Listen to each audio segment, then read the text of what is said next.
Hey everyone, Spaghetti Sorcerer here. Today I'm going to show you beginner tips and tricks on the recent hit video game Mewgenics, created by Edmund Macmillan, the famous creator of The Binding of Isaac. Let's get to the point. Number 1. Mewgenics is all about finding things that synergize well with each other, which create unique combinations or strategies to effectively take down enemies or bosses, kind of similar to Isaac. Try to discover them. However, unlike Isaac, some preparations are necessary. Identify your cat's strengths and weaknesses. Strengthen your cat's strength and cover your cat's weaknesses with the appropriate classes, items, attacks, and perks. You have to at least make sure your run doesn't go poorly due to a terrible start unless you're doing a challenge run. Number 2. Certain enemies like kittens can swipe pebbles to launch them to the front or diagonally to damage your cats.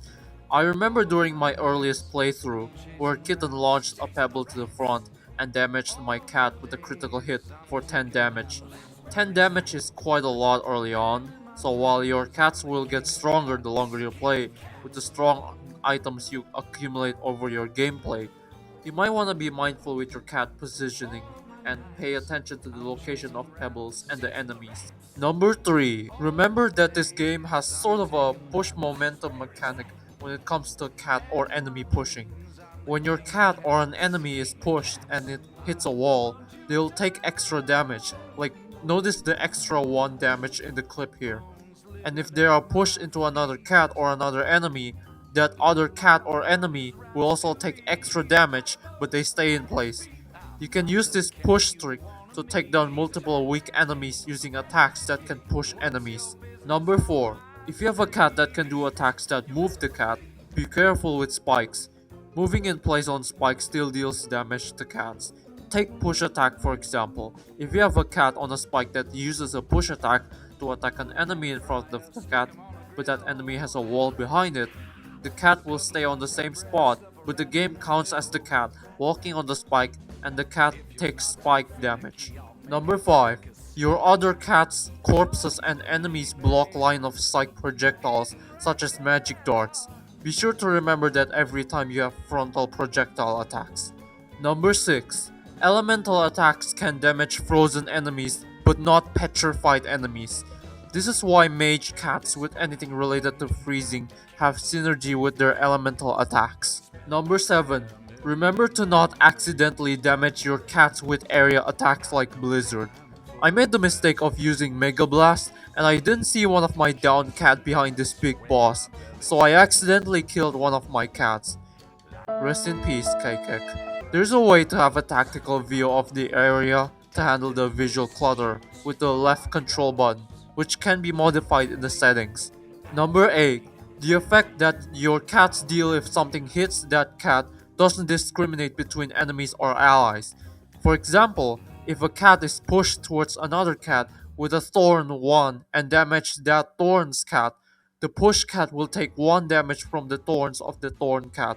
Same thing applies for things that trigger upon a cat taking damage from something, like counterattacks.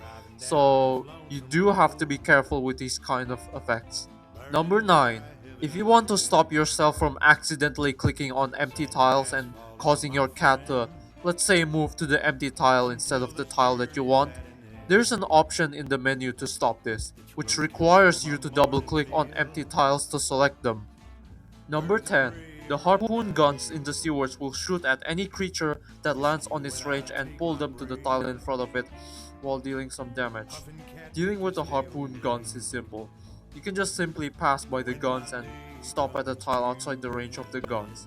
Another method to deal with this is by having another cat or an enemy be in front of the guns, allowing your other cats or other enemies to land in the gun's range without being pulled.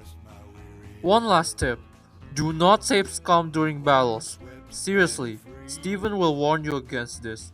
Sure, a single time each run is fine, but if you keep save scumming during battles, your cats will be AI controlled instead of you. And in a tactical game like Mewgenics, you definitely do not want that. So you should live with the consequences of the battles, regardless of outcome. There are infinite cats, and each cat can do an adventure once. So while keeping the cats alive can be beneficial because breeding them allows the kittens to retain useful perks from their parents, it's not the end of your game if all of your cats in a party die. You can always just grab more cats and do more adventures. Just take the lesson from your previous mistakes and try again. Anyways, that's it for my tips and tricks for Mewgenics. Please correct me if I'm wrong, and let me know in the comments what other tips and tricks you have for Mewgenics. I have more upcoming videos about Mewgenics content like synergies and strategies against bosses, so please like and subscribe if you want to see more about them. Okay then, bye bye!